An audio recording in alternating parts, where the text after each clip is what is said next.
Welcome back to The Breakdown with me, NLW. It's a daily podcast on macro, Bitcoin, and the big picture power shifts remaking our world.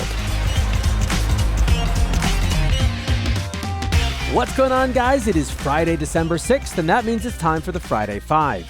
Before we get into that, however, if you are enjoying The Breakdown, please go subscribe to it, give it a rating, give it a review, or if you want to dive deeper into the conversation, come join us on the Breakers Discord. You can find a link in the show notes or go to bit.ly/breakdownpod. All right, friends. Well, this was a fun week to do the Friday Five. It was, of course, 100K week. It was SEC new commissioner week. It was, actually, I'm just realizing now, we didn't even talk about the new AI and crypto czar, David Sachs. So lots and lots going on. It's a good one. Let's dive in. So yesterday, man, I had a plan. My son's best friend's 6th birthday. We took our kids to Hollywood Studios at Disney World. Of course, the one day I had randomly planned to take off, we hit $100,000, and I don't stream, but maybe I was just saving it for you. You're saving it for this morning. And look, I think, one of the greatest testaments to where Bitcoin is that, that in 6 months, this is going to feel like just another day in Bitcoin's inevitable, sort of inexorable march forward to what it's going to become. Listen, it's just another price. It's just another number. It's just another level. It doesn't have more meaning than any other line on a chart, but there's something about 100,000 that feels different. We've had two numbers in recent Bitcoin history, the last 6 years, let's call it, last 7 years, that we've anchored to in a serious way. The first was, of course, 20,000, right? Once that number was hit in 2017, it became the bellwether mark for like whether we were so back, baby, right? For the entire next cycle, it didn't matter when we got to 16 or 17. It was like, when are we going to hit 20? And then after 20 was breached, no other level around it really had psychological power. I mean, almost as soon as that was breached, it was like laser eyes to 100K. It was the obvious next thing. And so because of that, it's really been a bigger marker, narrative line in the sand than 60 or 70 or 80. And so from just a sheer kind of emotional standpoint, I do think it's a big deal for folks. I've tweeted quite a few times what happens when we hit 100,000 to the laser eyes, because obviously they had to keep them through an entire cycle, but people seem to forget exactly what you said. It was laser eyes to 100,000. My proposal, which I jokingly tweeted, was laser thighs to 1 million. And ChatGPT came up with this guy with laser thighs just because it rhymed. But will the laser eyes keep or remove their laser eyes? I wonder. Well, Jesse Powell, contrarian that he is, decided that his approach would be laser eyes after 100K.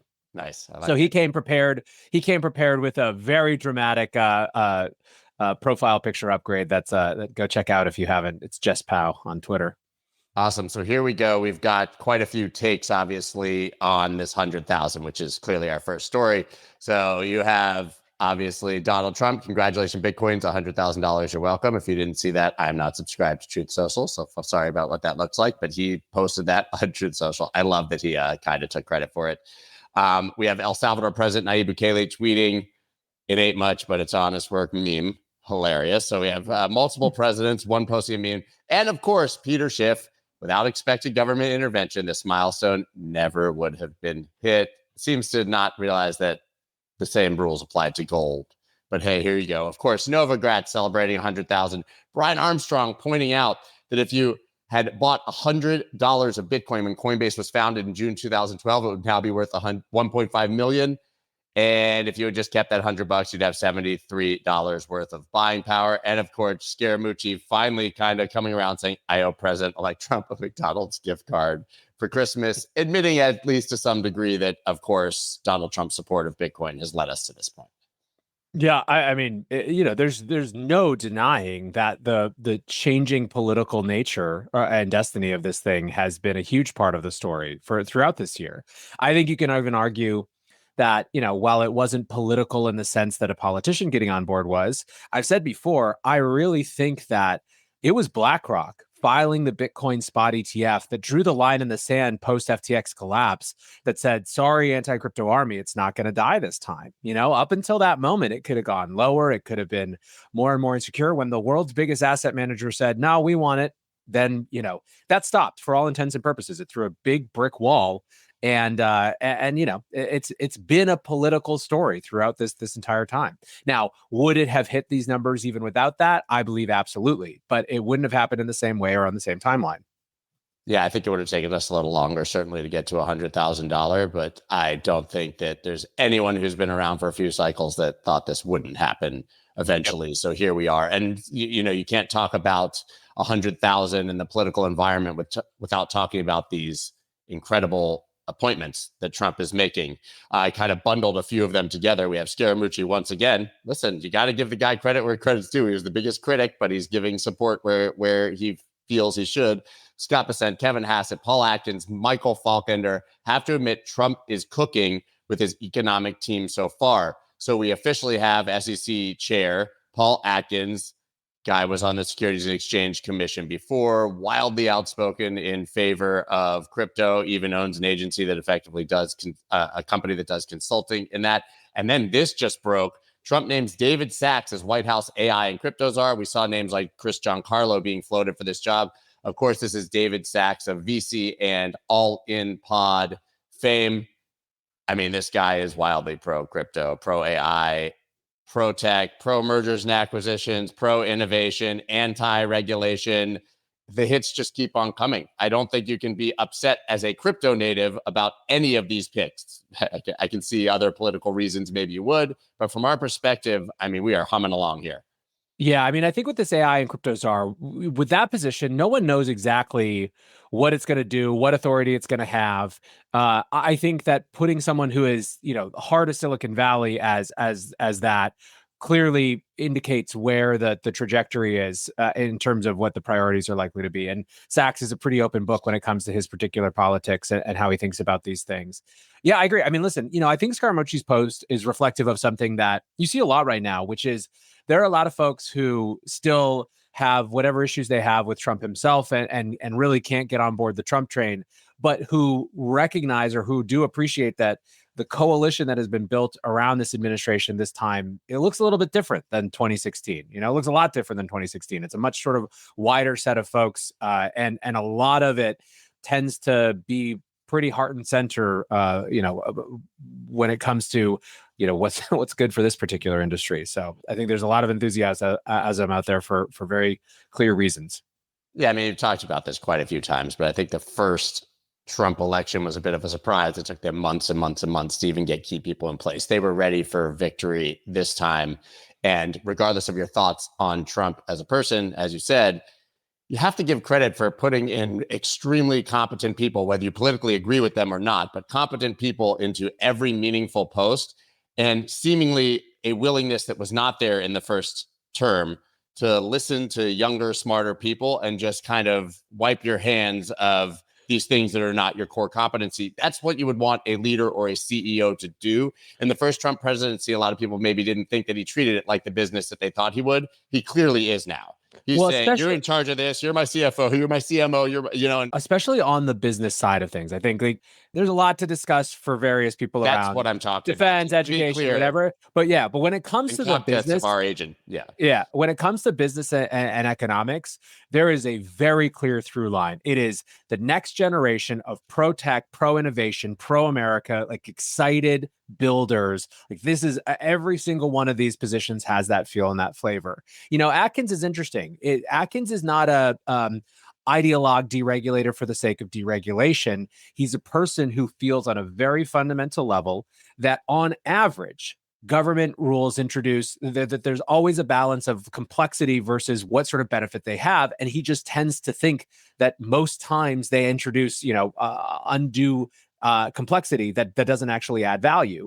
He's not opposed to consumer protection. He wants fair and free markets. He wants markets to function well. It's not going to be, when we think about what it's likely to be for crypto, he's not going to turn and look the other direction. He's going to be a champion of common sense, get out of the way, but make sure it works well, kind of rules and regulations. So, and I think that you're seeing that sort of there's an energy more than anything else that is aggressively forward facing that I think has people excited right now. Yeah, this is the part of Make America Great Again that I think the Wall Street educated, Ivy League educated Wall Street people can actually get behind. And you see a lot of them that hated Trump kind of getting behind it. people do view America in the past as being great as innovators and entrepreneurs and leading the world in these things and not stifling innovation. And it seems like, at least in this regard, we are moving in that direction. So I think there's a lot to be excited about. I mean, we don't need to beat it to death here, but it's pretty exciting. Yep. And it's The next, expressed in the price of Bitcoin, 100K. and now we have the next story when coming to the U.S. government that maybe people won't like quite as much. U.S. government moves nearly $2 billion in Silk Road Bitcoin to Coinbase. It made a stop in another wallet on the way. A lot to unpack here, because I've heard some say that this is scheduled selling that they had sort of planned before, and that these tranches being sent to Coinbase was preordained. But this is also our strategic reserve that Trump has planned to hold on to. And it could maybe to somebody possibly feel like the Biden administration or someone in the Biden administration who actually knows what's going on in the world on a day-to-day basis might be selling this off in spite. Yeah. Yeah, it's kind of hard not to feel like, I mean, so look, the analysis that says this was planned, it's been a long thing in the works, all of that is absolutely true. 100%. However, when you're in a lame duck period in an administration, it doesn't matter what has been planned. You still have authority to decide what you are and aren't going to care about. And the fact that someone decided to care about this, it's hard to read. No one's doing this because it's on their checklist and they're going to be docked on their allowance if they don't get it done before they go. Whoever is architecting this knows exactly what they're doing, in my opinion. And it's look, there's a lot of doors that hit you on the way out, and this feels like one of them to me. Is there any way that this isn't being sold? I feel like it could be just going to Coinbase custody, right? We don't know exactly why it's being moved, and we do know that the government has effectively, chosen Coinbase as its trusted custodian and the place that it will buy and sell. The irony of that, when this SEC has been going after them, should not be lost on anyone. But is there a chance it's just moving into different custody? The issue that I've seen, I think it was Scott Johnson who was tweeting about this, is that there are very specific rules around how the U.S. government Bitcoin has to be custodied. And I think that some meaningful portion of this is in basically Gen Pop with all the other kind of, melange of, it's not the general Coinbase wallets, not segregated wallets, which would suggest that it's either going to be sold or someone's doing something wrong. So it looks like its intention is to be sold, but who knows? I mean, it really does take the wind out of the sails of a strategic Bitcoin reserve if all of a sudden we can't just transfer it and put it on the balance sheet and would actually have to buy. That's a very different conversation. So yes, no, it's a meaningful spite action is kind of that's why it's probably appealing to someone who wants to be spiteful. Yeah. So the next conversation that we have to have, which is always one of my favorites because we've been waiting so long, is it alt season? Altcoins have obviously been blasting off across the board. We saw the dinosaurs like XRP and Cardano absolutely going nuts. XRP in particular, there was a lot of disillusionment. Altcoins are dead. They're never going to move again. It's over. It's only going to be Bitcoin. I just want to bring up a quick chart of my own. This is a Bitcoin dominance chart, which many people look at. If you look at when alt seasons have started in the past, for those who believe in Fourier cycles, December 16, December 2020, here we are, December 2024, and Bitcoin dominance dropping from 62% to already sub 56%. And in context of this, of course, we have XRP going absolutely nuts, people saying that alt season has unofficially begun, Ether seeing some major inflows, even on some days outpacing Bitcoin, parabolic rallies. Of course, this is a Bloomberg take where they think that it's a pandemic boom that's going to burst. And finally, my favorite story maybe ever, U.S. lawmaker Michael Collins revealed to be trading meme coin Ski Mask Dog. Yeah. I mean, that's season. Does this mean it's all season? That's my favorite indicator. I mean, the thing about that one that's crazy is that, like, congressional disclosures are now the context for something doing, a 10x, right? Which is, look, we live in a world of financial nihilism, and I think that there are cynical takes on that, and then there are cynical but it's still fun takes on that, where a lot of this is just like, I have this money to lose and I may as well do something fun with it. And that's certainly what I think, Ski Dog Mask and these things are. Look, it feels pretty clear that we're in another phase of the cycle, right? I mean, I think to me, the sloughing off of the the sleepy eyes from like the XRPs of the world is one thing. I think the fact that the ETH ETF inflows have on a number of days now beat out Bitcoin inflows is to me the biggest indicator that something meaningful is shifting in terms of allocations. One of the things that has always kind of felt clear to me when it comes to just a very kind of baseline Wall Street understanding of crypto is it's not unreasonable for someone who just wants exposure, but who doesn't really want to think too hard to say Bitcoin's the digital gold thing.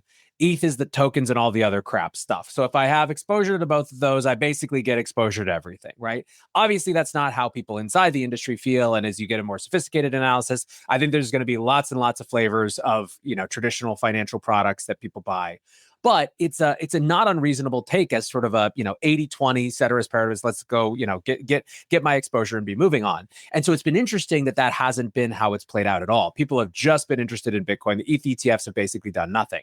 The fact that they are now seeing some action, I think, indicates that we are seeing some shift in how people are thinking about it and interest again in the rest of the non-Bitcoin part of the industry. Yeah, and total crypto market cap is now 3.5 trillion. It was topped at 3 trillion in 2021. So clearly a lot of that is the movement of Bitcoin adding that value, but there's new money coming in, and it's very clear that new money, whether it's money that was here before and is regaining interest or is completely brand new retail, there is new money in this space, and that should increase as we see bigger headlines about $100,000 Bitcoin and Ethereum ETF inflows. That money is going to find a new home every time the market gets even slightly boring, just as it did in past cycles.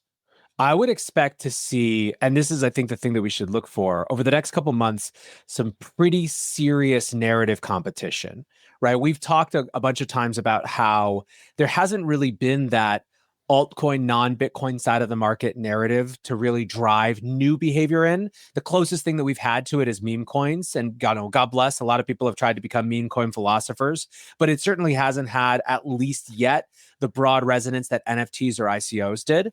Although I think some of the flavors are the same, particularly with the ICOs. You see now people kind of trying to take the same narrative juice that ICOs had of decentralize everything with meme coins. That's sort of where I've seen some people try to take that space. But as more money becomes available for non-Bitcoin things, inevitably there's a vacuum, there's a narrative vacuum that needs to be filled with something to be AIX crypto coins. Is it going to be, something is going to rise up as a trend in the through line that people get excited about. And I think that'll take a lot of shape of the rest of whatever the cycle we have. We will have our big bubble and we will have our little bubbles that go up and pop and narratives. I really reiterate, I think it will be very similar, at least rhyme to previous cycles. And I think we're just getting started right now. We talked about, obviously, President Trump speaking favorably about Bitcoin repeatedly, Nayib Bukele, other world leaders, other huge names. Here's another maybe meaningful world leader that's been talking about Bitcoin of late this week, of course, saying that nobody has the power to ban Bitcoin and that crypto will naturally continue to develop.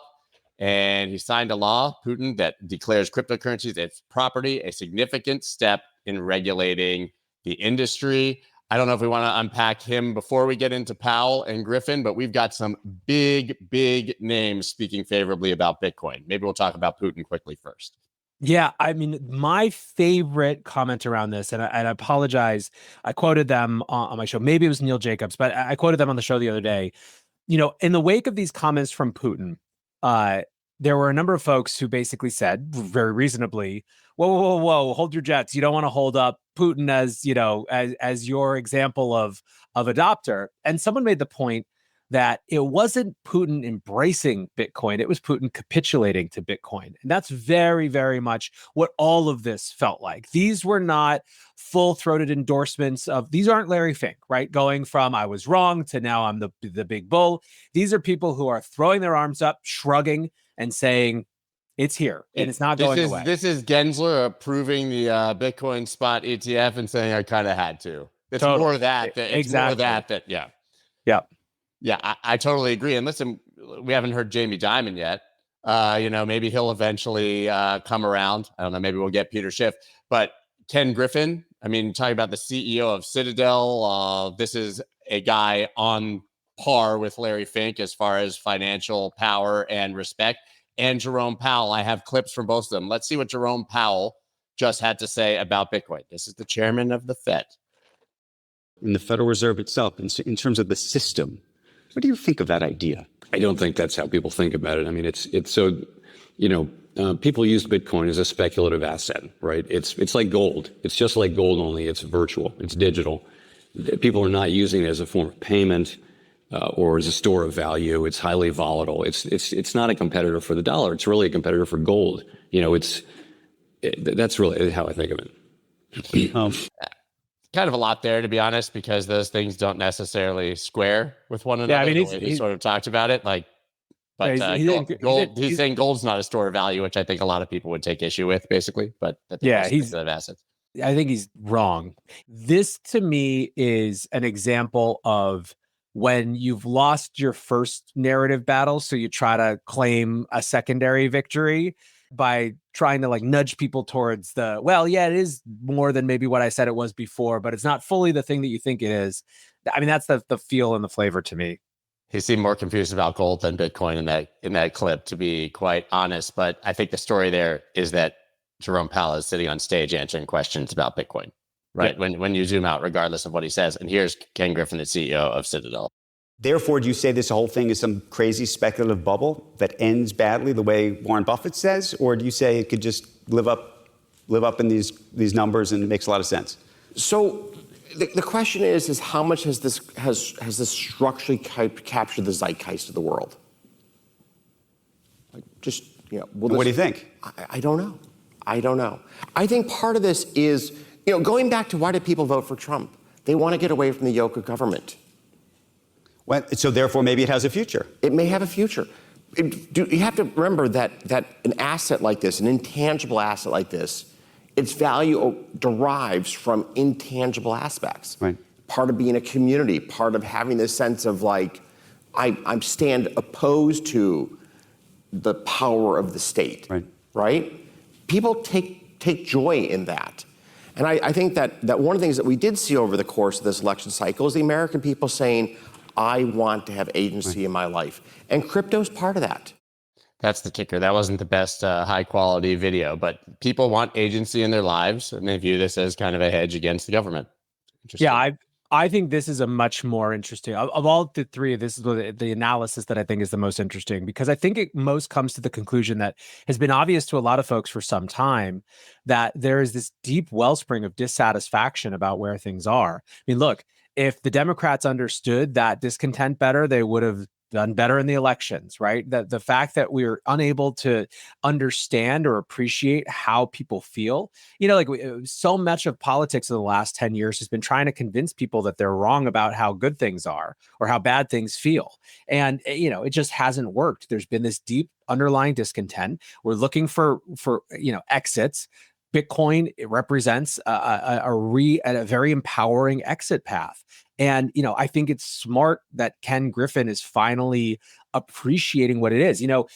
This is this idea of it being an intangible asset that's valued based on intangibles is something that in general, when it's been presented in the past, has been presented as a pejorative. And I think what's interesting about this particular set of comments is that finally it's being presented as fact, not as pejorative, right? The fact that a community believes in it and it has value. Look, the dollar has the full faith and confidence of the US government. You know what I mean? These things have community behind them. They have narrative, they have belief. They're not just tangible. And I think that the fact that the mainstream financial world is finally coming to appreciate the particulars of this, I think is a very telling change. Yeah, I 100% agree with that sentiment. And it's going to be very hard to find people who don't have at least a favorable or measured opinion on Bitcoin in the coming years, regardless of their stature, because they're just going to have to. Dude, FT Alphaville is the lone holdout. Did you see the seething, frothing at the side of the mouth apology that they wrote? Yeah, it's insane. They are. I mean, look, It's a bold move to be the last bastion of hate. And they're clearly staking their territory. For anyone who hasn't seen, FT Alphaville, the Financial Times, has long been one of the biggest and loudest and most annoying critics of all things crypto. And they willfully will not recant or turn back on that. Vanguard. Yeah. Well, I think we're in the then they fight you, then you win phase. So it's nice to be in the then you win phase after being laughed at and dismissed for so long. We have sort of an honorable mention story here at the end. That was 5, but we do have French Hill saying that he's going to plan to fully investigate Operation Choke Point 2.0. As you can see here, listen, I think everybody is now aware because of Andreessen going on Rogan and Musk tweeting about it that tech and crypto were debanked or not offered banking services in the first place. Nice to see that maybe we'll get some clarity on that and get to the bottom of it in this next administration. Yeah, you know what we need? I don't know if anyone's made it yet, but we really need the meme of the dominoes going from tiny to giant, with the first one being Nick Carter writing a really, really long essay about Operation Choke Point 2.0, leading to, where we are now in congressional investigations. Great reminder that we sometimes are annoying, admittedly, but screaming loud is almost always better than keeping your mouth shut when it comes to things that you see in the world that shouldn't be the way that they are. Bitcoiners have been right about a lot of things. Well, here we are. I mean, prices 99,400 yesterday, depending on your exchange. When speaking about this insane price action, I believe there was about a $12,000 to $14,000 candle spread. I mean, as high as 104, as low as roughly 90, depending on the exchange. I think over $2.5 billion in liquidations, obviously mostly longs. This insane candle. And we're going to see more of this as leverage builds up. And that's going to be the story about these huge moves that we've seen in the past and we'll see in the future. It's going to be jackasses getting liquidated, highly leveraged on exchanges. But here we are, right back at $99,400 after going almost as low as 90 on some exchanges. The volatility will remain. It's going to get interesting. For now, I think it's fair that we celebrate that $100,000 mark, even if we're not sitting above it at this current moment, and just take a minute to be excited and glad that we're still here. Absolutely. Couldn't agree more. All right, guys. Well, we will see you next Friday for the next Friday 5. Bitcoin will be at $1 million. We'll be thinking about laser pies or what we're going to do next. Who knows? It's hard to predict even what will happen a week into the future with the velocity of this news. Guys, follow NLW. Check out the breakdown, of course, where he gets into most of these exact topics in much more depth throughout the week. And until next Friday, thank you, guys. Cheers, guys.